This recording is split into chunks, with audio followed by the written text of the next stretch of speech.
Hello, I'm Father Ronald Knott, a priest of the Archdiocese of Louisville in Kentucky. Today I would like to offer you a reflection I would like to call Helping Yourself Become Your Best Self, because there is no rescue party out looking for us. Helping yourself become your best self. To begin with, I would like to refer to two short passages of Scripture. The first is from Paul's second letter to Timothy, where he says, "Fan into flame the gift of God that you have." Fan into flame the gift of God that you have. The second one is from Paul's letter to the Philippians. "I can do all things through him who strengthens me." I can do all things through him who strengthens me. During the 2020 pandemic, it seems that people have either been their best selves or their worst selves. It's been a time of incredible heroism on one hand and unimaginable meanness on the other. In response, I've decided to use my time as an opportunity to work on myself and try to become more of my best self rather than degenerating into my worst self. Recently, I came across a Bruce Barton quote that's been rolling around inside my head for some time now. Other people credit Benjamin Franklin. It's not a new idea, but a life script that I adopted a long time ago.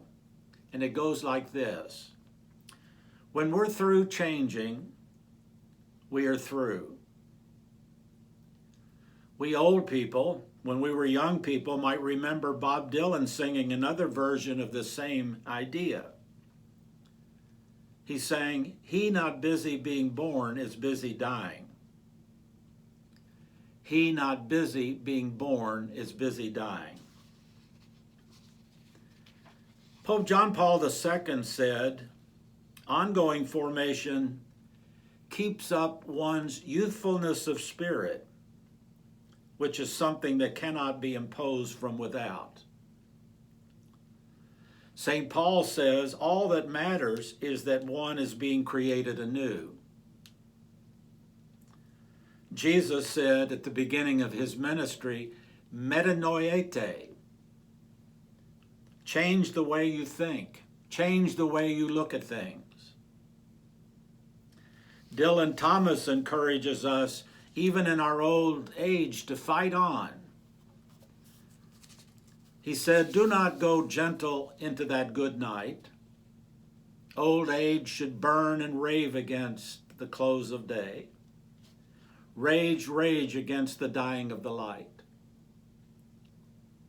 My friends, there are many wise voices that call us to keep on changing the way we think about things, to keep on growing, to keep reinventing ourselves. Yes, when we're through changing, we're through. This is one of the biggest challenges on my mind leading up to my official retirement in 2015. I'm still working very hard to reinvent myself so that I can keep going and keep growing. Winston Churchill said, "Nothing gets better by leaving it alone." In fact, when we leave things alone, the natural process of entropy sets in. Entropy is the spontaneous and unremitting tendency in the universe toward disorder, unless there is an opposing force working against it. People, like houses, when they are left alone, fall into decay.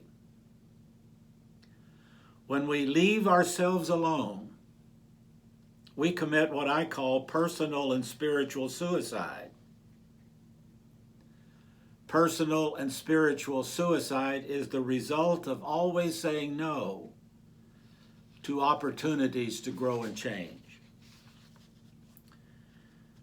Pope John Paul II taught us that all formation is ultimately self-formation.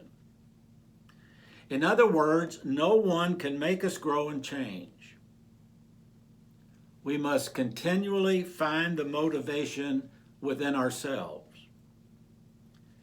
And only those who keep alive their desire to learn and grow and take advantage of the opportunities, times, and forms available to them can be said to enjoy that youthfulness of spirit that he talked about.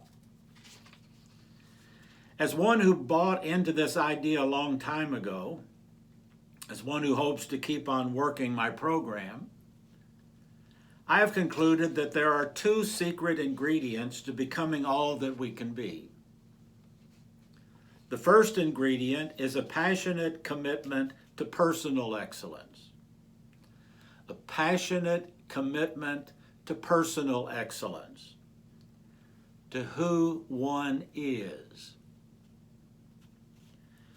One of the most critical needs here is the need for a capacity for critical and constructive self-awareness.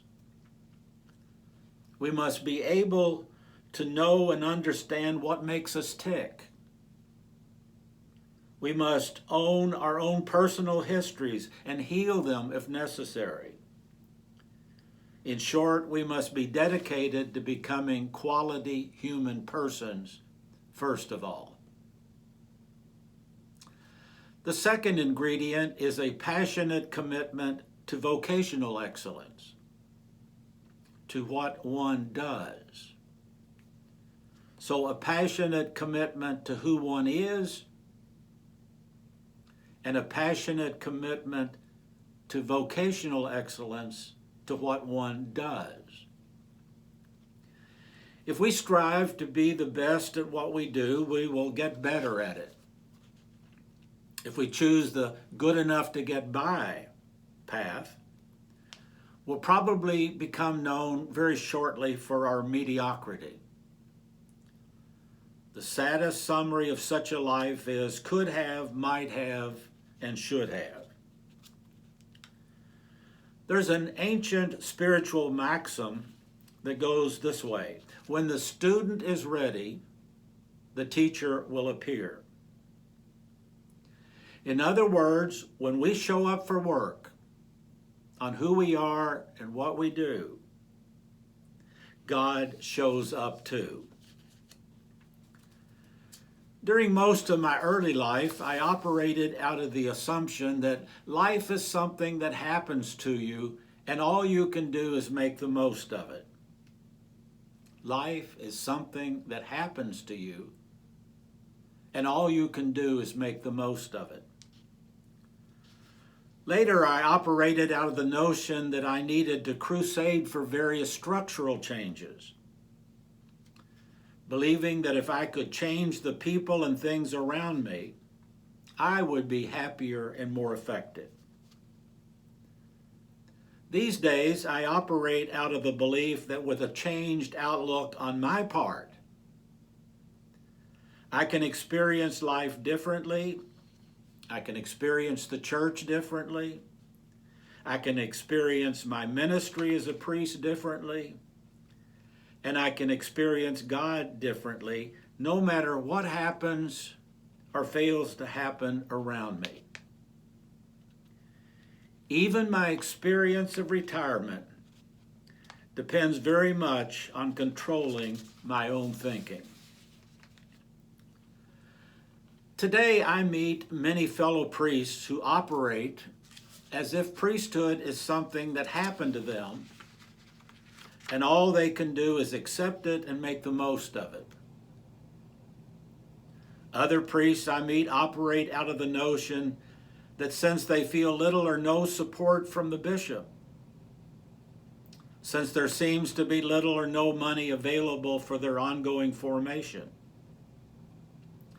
and since they feel powerless to change the structures, they act like victims, doomed to ineffectiveness, and they emotionally and spiritually drop out, if not literally, physically dropping out. This reflection is about the self-empowerment that is triggered by a change in one's personal outlook and the unleashing of one's creative imagination. So rather than waiting to be rescued by authority figures, this reflection is about self-rescue. I believe with all my heart that there is no rescue party out looking so they can save us.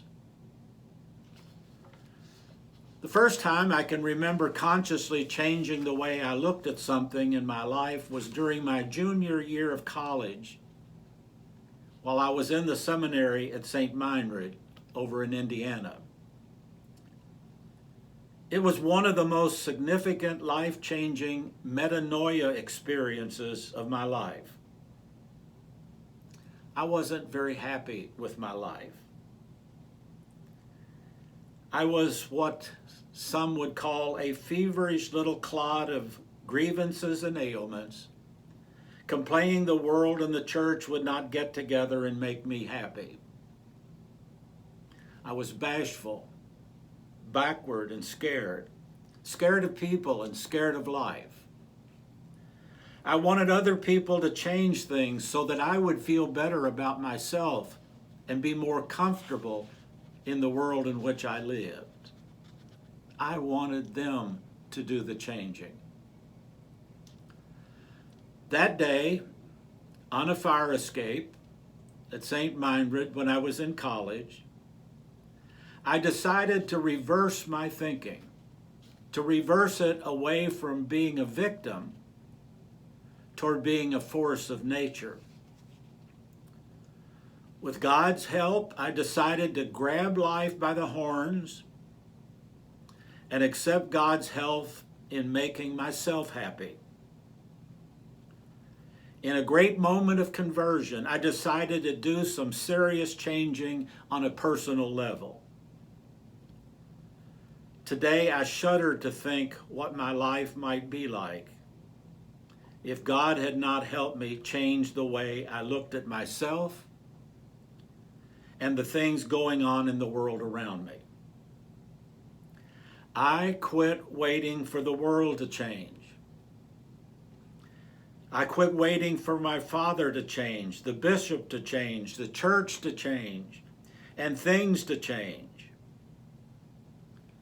I quit waiting for that rescue party. I quit waiting for a fairy godmother to show up to fix everything for me. I decided to change myself from the inside out, and I'm still working my program.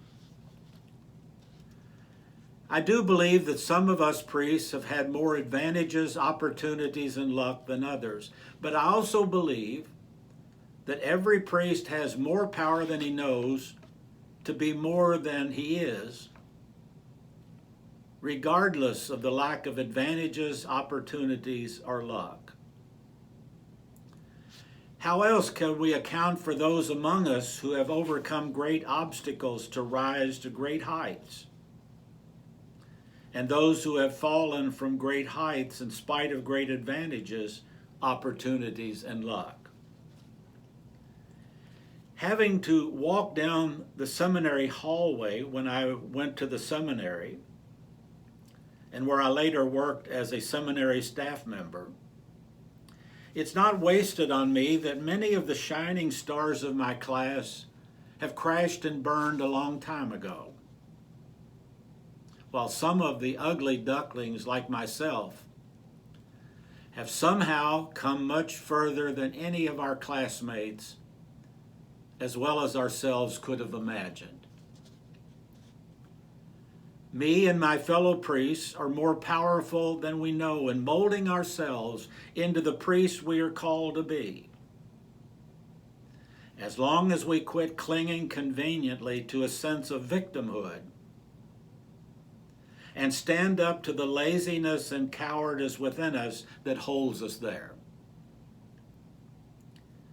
Even those among us who have lost everything, including their health, are still powerful because they always have the power to choose how they want to respond to their situations.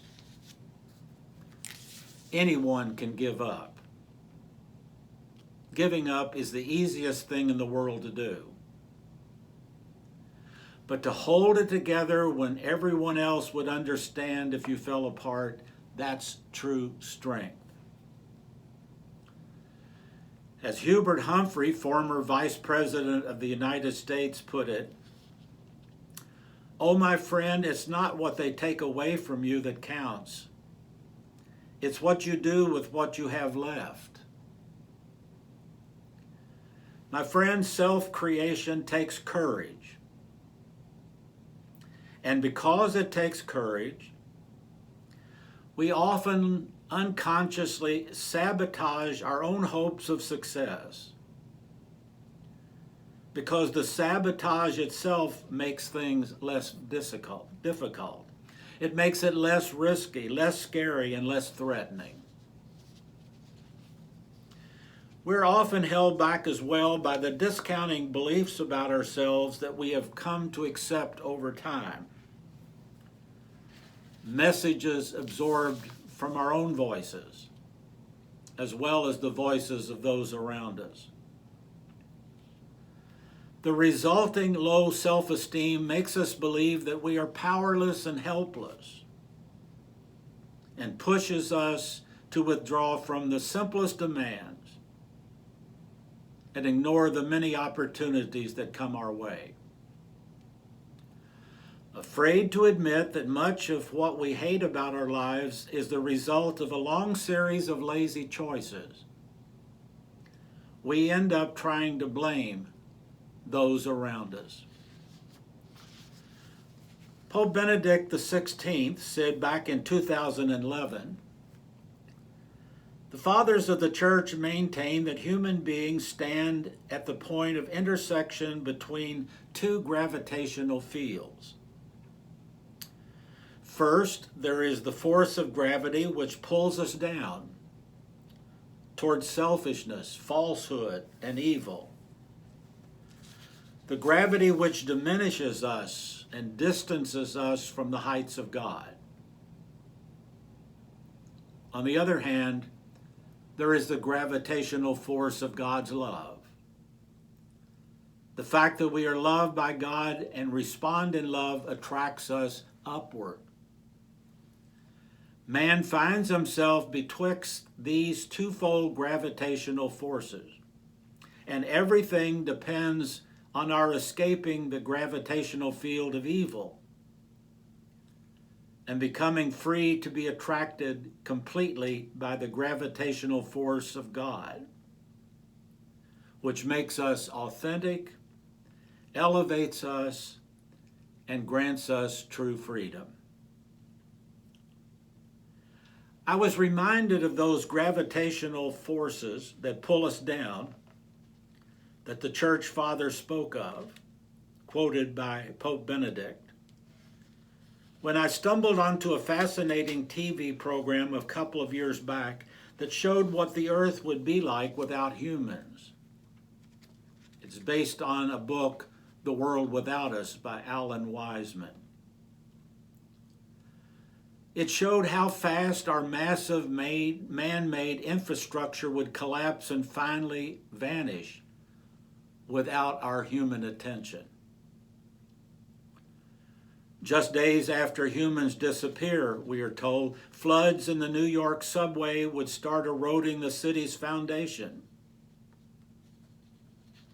And as the world's cities crumble, asphalt jungles would gradually give way to real ones, and billions more birds would flourish. Little by little, through erosion and decay, all our human handiwork would dissolve, and everything would return to a prehistoric wildness. Scientists call this process entropy. the spontaneous and unremitting tendency in the universe toward disorder, unless there is an opposing force working against it. As I said earlier, anyone who owns a home knows from first-hand experience that it will fall into ruin pretty quickly without regular maintenance and without unrelenting upkeep. And we all know a neighbor down the street who doesn't, won't, or can't get it. People go through the same process.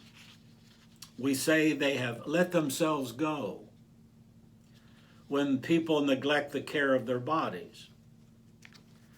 Good, strong marriages neglected usually end either in divorce, in a miserable existence, or minimally in quiet desperation. Enthusiastic and faith-filled priests who do not do hard things to stay on top of their game shortly become irritating caricatures of what a priest is supposed to be, hanging on to the trappings of religion long after faith has died in their hearts. We already know how disastrous it is for children when people who have them, without the ability or the desire to parent them,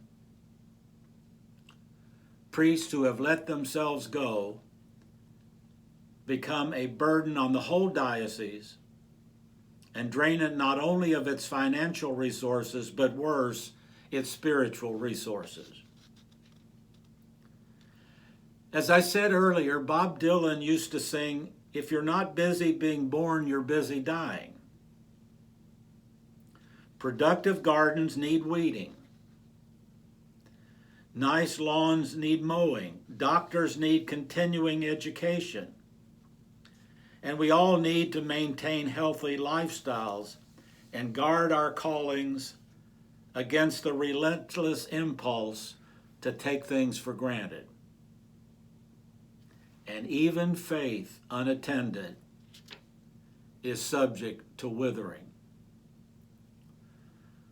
Those who are married, ordained, or live under other religious vows do not say yes to their calls once and for all. They must renew those commitments regularly, lest they be overtaken. They have to keep coming back to the task, knowing that the only thing scarier than showing up is not showing up. We all need vigilance and stamina to keep decay at bay. In short, what I'm trying to articulate in this conference is the long-held Catholic belief that grace builds on nature, that God waits to see the choices we make and then adds to the work that we're doing. Without a serious desire on our part, God cannot mold us into the priests and monks or marriage partners or parents or teachers or doctors that we are called to be. When we are committed to our own personal and spiritual growth,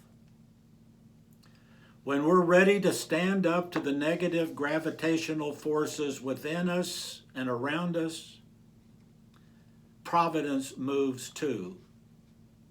And when providence moves, it unleashes a whole stream of unforeseen and undreamed of incidents, meetings, and material assistance.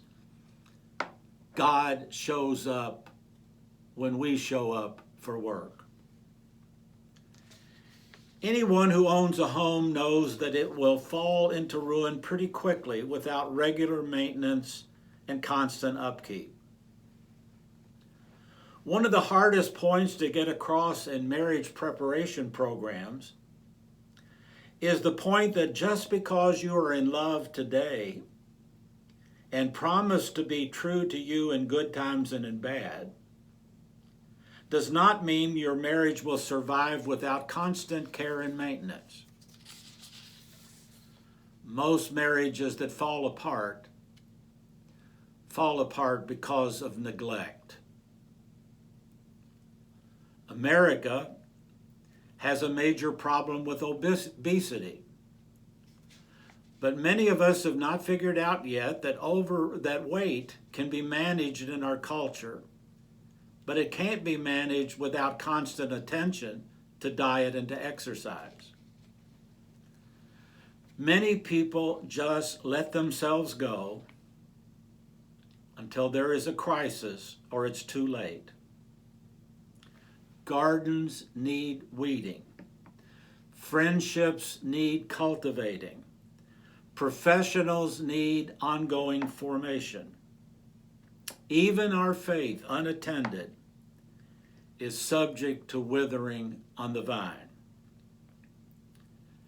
Entropy is that natural, spontaneous, and unremitting process of decline, decay, and disorder, unless there is an opposing force working against it. This is what Paul was talking about when he was writing to Timothy. In that first reading I quoted at the beginning.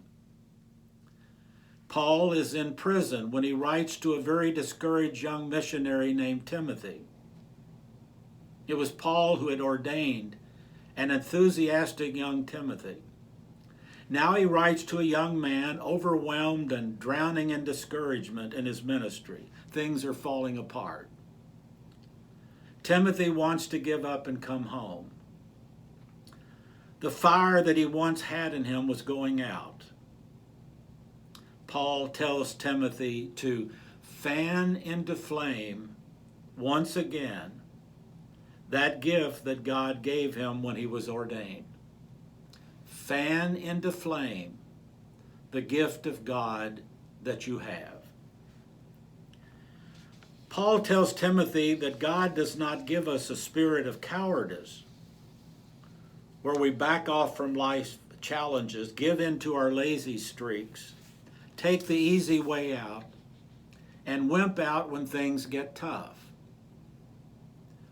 Rather than a spirit of cowardice, Paul tells Timothy that God gives us three qualities that enable us to face danger, fear, and setbacks with self-possession, confidence, and resolution.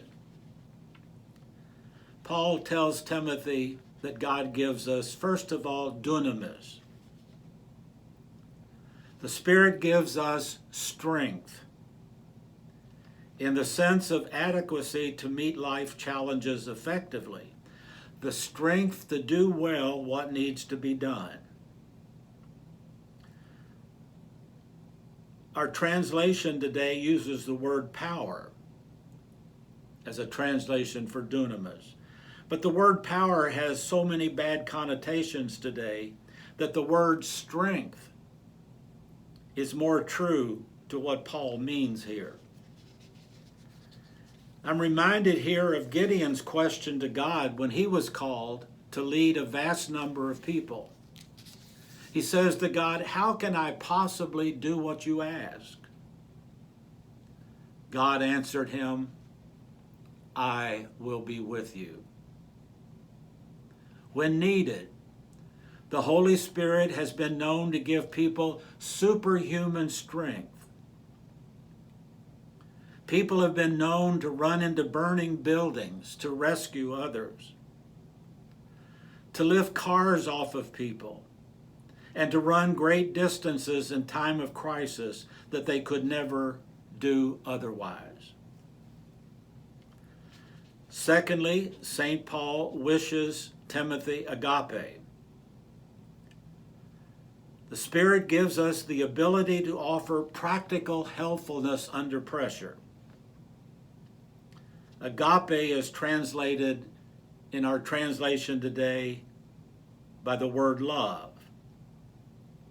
But that word is sometimes associated in our culture with warm and fuzzy feelings.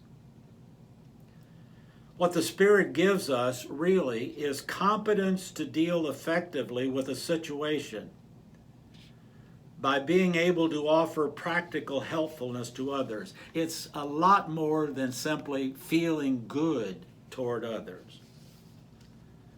Sometimes we don't know what to do or where to turn, but the Spirit has been known to show us just what to do. Firemen, policemen, emergency room doctors and nurses need to offer more than warm, fuzzy feelings. They need to be able to deal effectively with the situations in front of them. And thirdly, Paul wishes Timothy sophronismos. The Spirit gives us wisdom.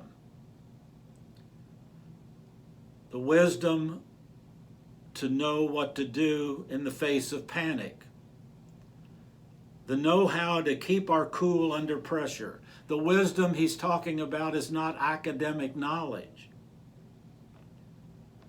He's talking about the fact that when we are overwhelmed with tragedy and loss, we often feel we can't cope.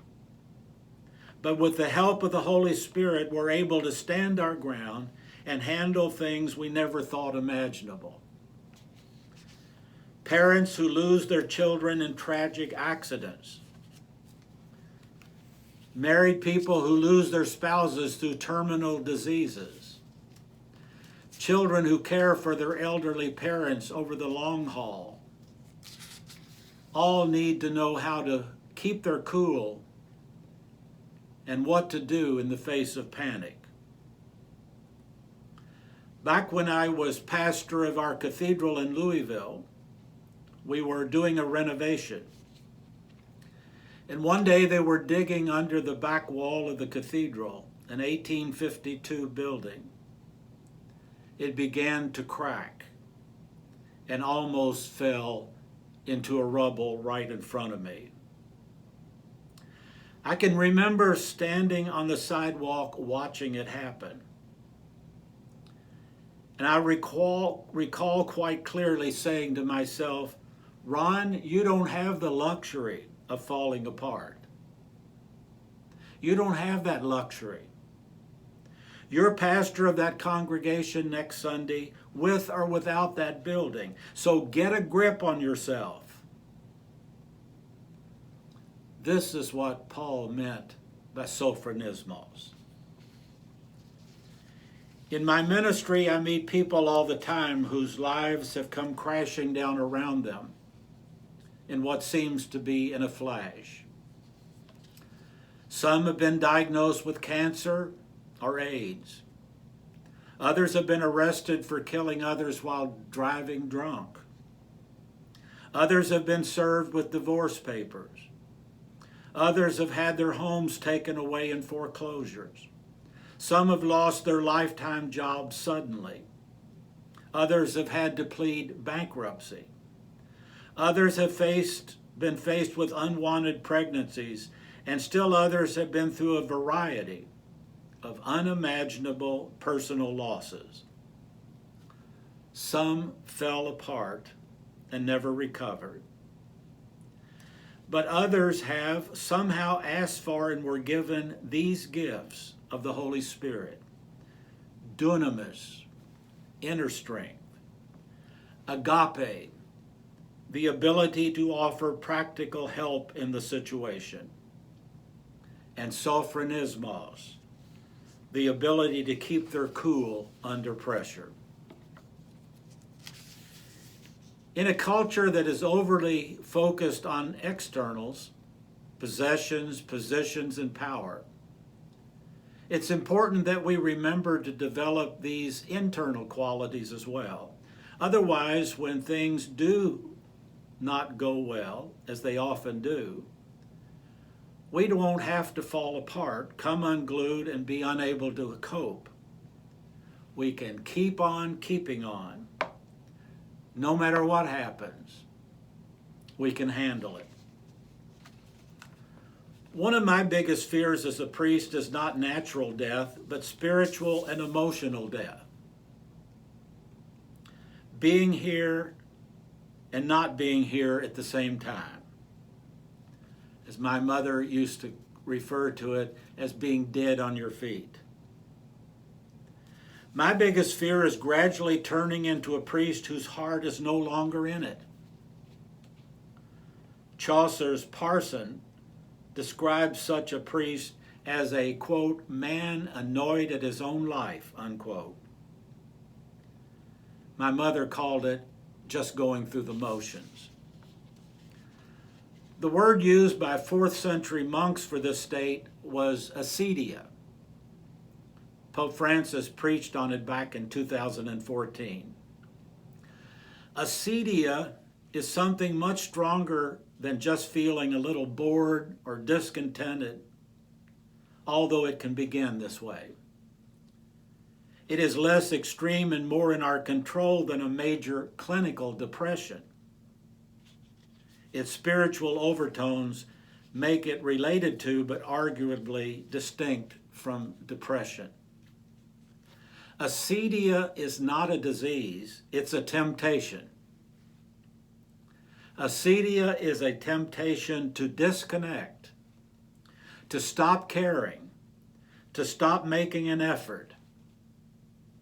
It's a temptation that can grow and harden into a persistent attitude of apathy and cynicism, which is deadly to any kind of personal and spiritual growth.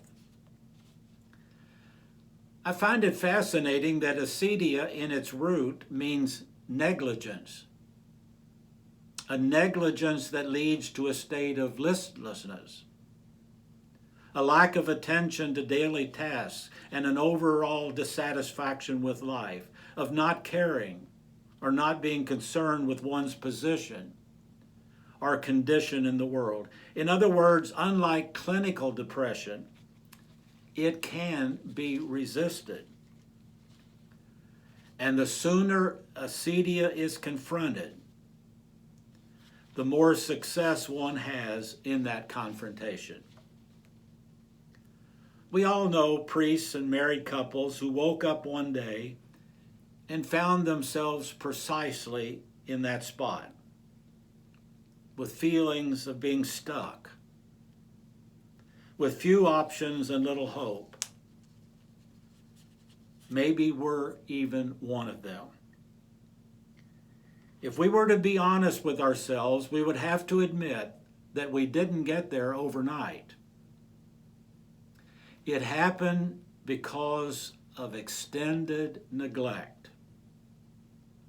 We didn't take the time to nourish ourselves from the inside out.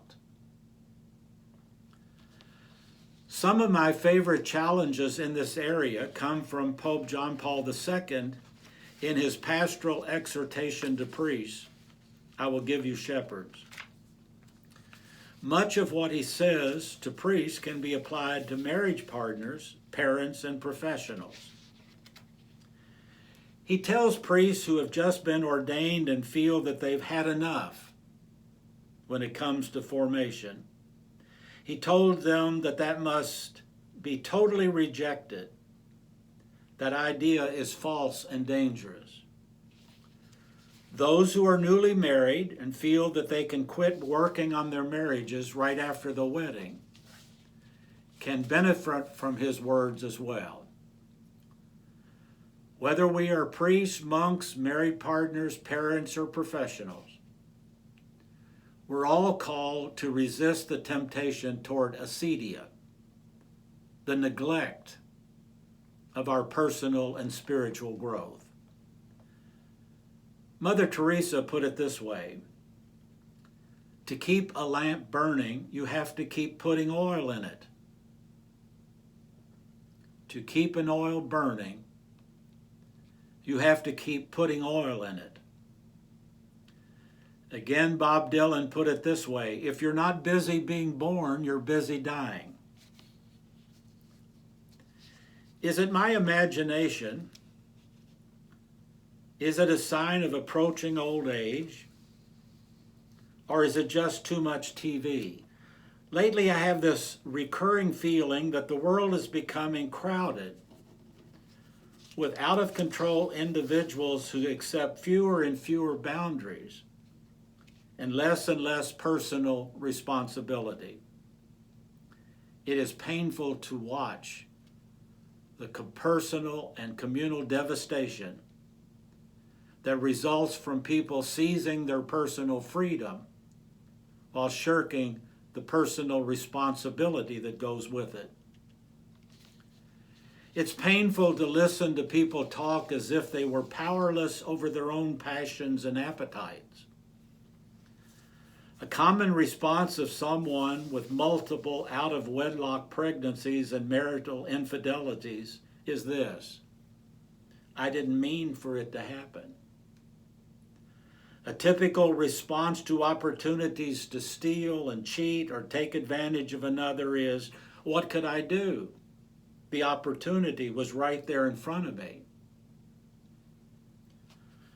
Lack of self-mastery has a direct impact on the quality of multiple areas of people's lives.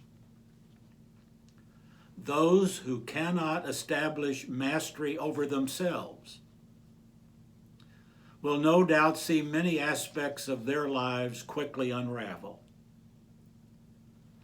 The ability to subordinate a lower impulse to a higher value is the essence of a satisfying life.